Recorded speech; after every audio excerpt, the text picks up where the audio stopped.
Hello, Southwest Georgia, and welcome into Fox 31's The Blitz. I'm Andrew Schnitker, taking over till 11 o'clock to bring you all the sights and sounds of Georgia high school football. Well, the Mitchell County Eagles were champions of the Single-A Region 1 last season, while those Seminole County Indians finished second, falling to the Eagles before even taking the field. After a fight the week before, suspensions forced Seminole to forfeit the game against Mitchell, forfeiting any chance the Indians had at the 2010 region title. Seminole tonight aiming at revenge in our Jeannie K. Tupper Game of the Week.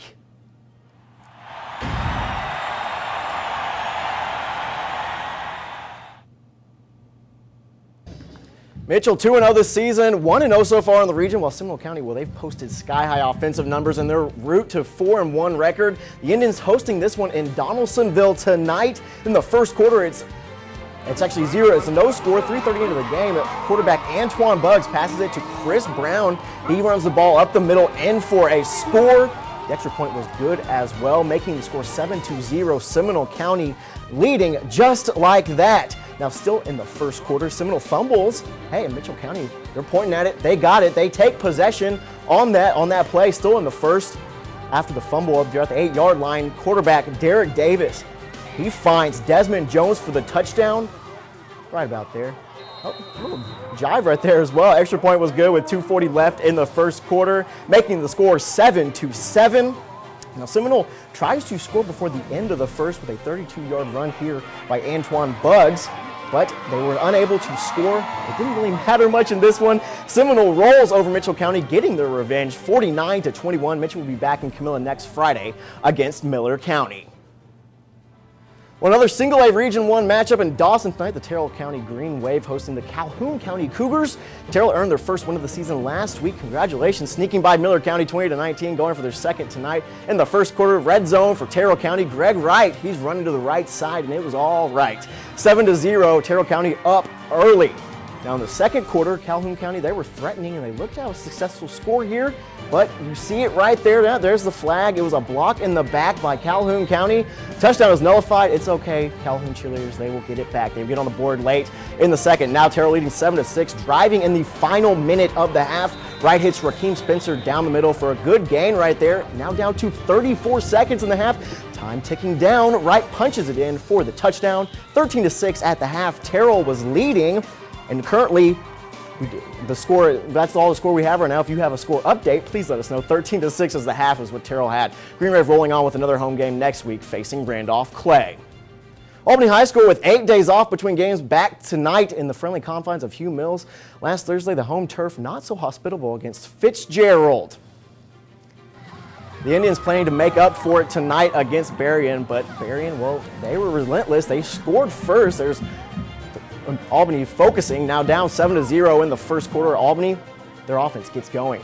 Gets clicking, running back Quentin Sapp, bouncing off a few tackles, avoiding some tackles, a solid run for Albany, setting up a huge play for the Albany offense. Quarterback Emmanuel Bird with the play action, faking to Sapp, and hey, there's the deep ball, hitting wide receiver Jaconia Jackson for a touchdown. That's a 65-yard touchdown, making the score 7-7. And Albany gets the back, still 7-7. Bird rolling out, squeezes one in to Gerald Jenkins. Jenkins bobbles that one, but it was good for a catch and a 30-yard gain down the sideline. Same drive now in the second quarter from 15-yard line. Bird dropping back. He lobs into the end zone. May have been intended for Jenkins, but Rantez Williams catches it for the touchdown. Hey, there's a little bit of miscommunication there. They're talking about it, but it doesn't matter. Albany rolls on in this one, 42-7. The Indians have a fun one on the schedule next week. Albany will be traveling on Thursday for a matchup against the Bulldogs.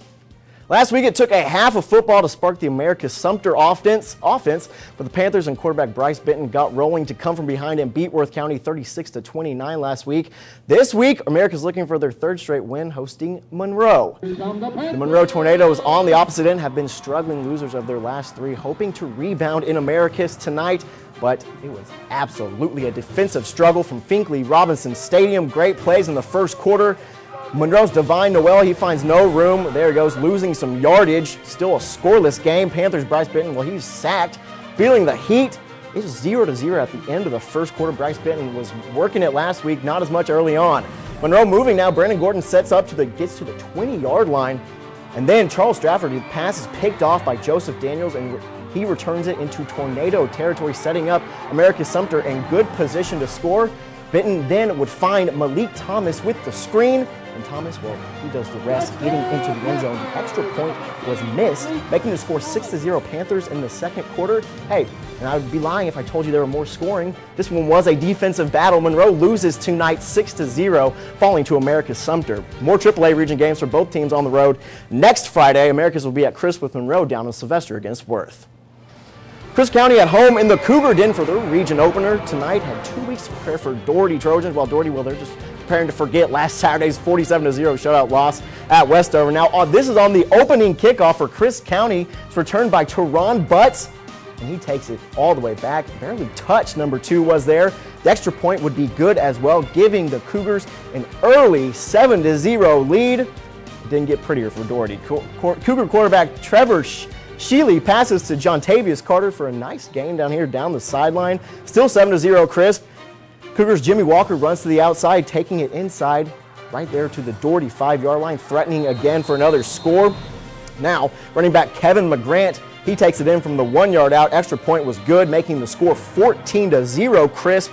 And Crisp County, well, they kept rolling. They win this one 42-6. Crisp hosts Americus next week at the Den, while Doherty hosting the region champion Cairo Syrup Makers next week. Coming up after the break, the Tift County Blue Devils trying to stop the streak, and Deerfield Windsor facing a test from outside the state borders. Those highlights and much, much more coming up next on The Blitz.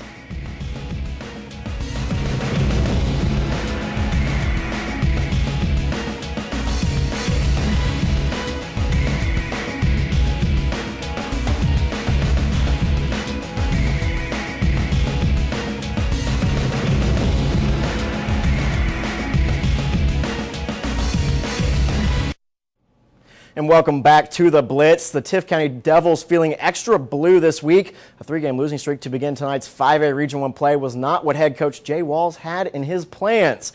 His Blue Devils hosting Coffee tonight at Brody Field. Both Tift and Coffee football teams 3-3 this season, but the Coffee Trojans entering tonight's game with a 25-point win last week against Wayne County. Could Tift get back to winning at Brody tonight? Blue Devils, this is the second quarter. Todrick Jackson passing to Nigel Reese for a big gain into Trojan territory. Score is 7-7 at this point. 3 plays later, Jackson passing over the middle again. This time it's Coffee Raheem Brockington in there, and he almost gets the interception. Tiff goes for the field goal, but it was wide to the left. No good. Score remains 7-7. Trojans next possession, quarterback Jakeevan Jackson on the keeper for a Coffee first down. Now still in the second quarter for Coffee, Jackson pitches to J.J. Turner, can't find room to the outside, cuts it inside, there's the score. Extra point making it 14-7 Trojans. And Trojans, well, they add on from there. The final score here, Coffee winning 21-18. Blue Devils and Colquitt County Packers meet up next week, while Coffee has a bye before hosting Valdosta. Lee County jumped out to a lead on Northside Columbus last week, but couldn't control the Patriots to get the opening region game win in 4A. Tonight, they're back at home at Trojan Field. Lee County hosting 0-4 Housden County. Late in the second quarter, Trojans just scored to go up 16-15.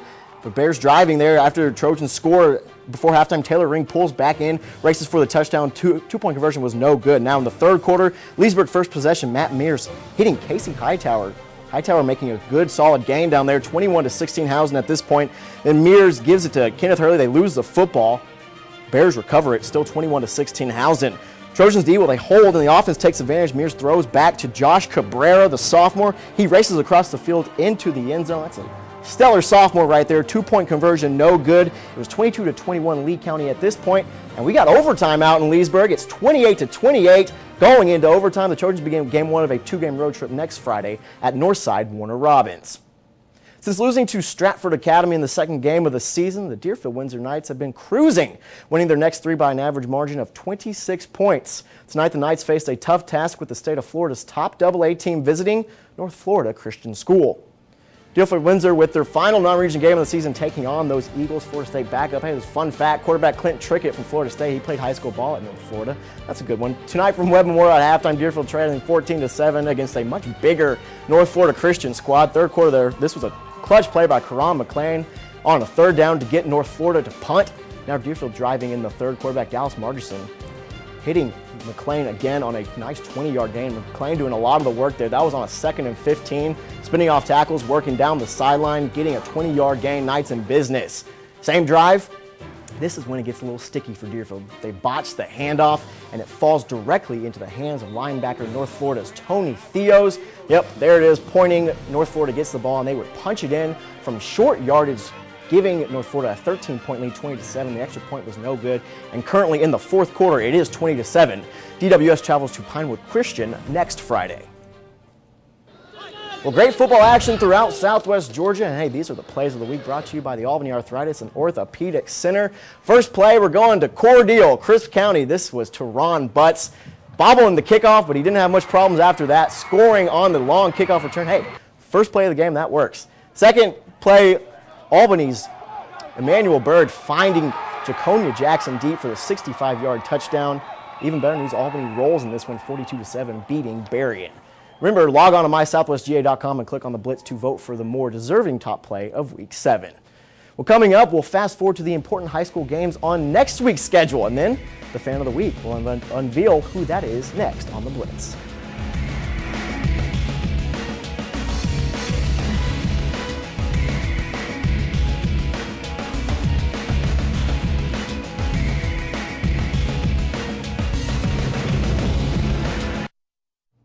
And welcome back to the Blitz. The Week 7 schedule impressed, but what does the schedule hold for next week? Regional matchups and rivalry games litter the Week 8's football schedule, and you can decide which of these games will be our game of the week by voting on our website. Log on to mysouthwestga.com, click on the Blitz, and make your choice on the poll. All right, let's move on to the best part of the show, the Fan of the Week. Who is the boldest and brightest tonight in our Albany Technical College Fan of the Week? Hey, it's the Wild Things from Crisp County at 1 and 2. Congratulations, guys, on being our Wild Things. Well, that's going to do it for us here at the Blitz. For all involved in this one, everyone, go out and make it a great night.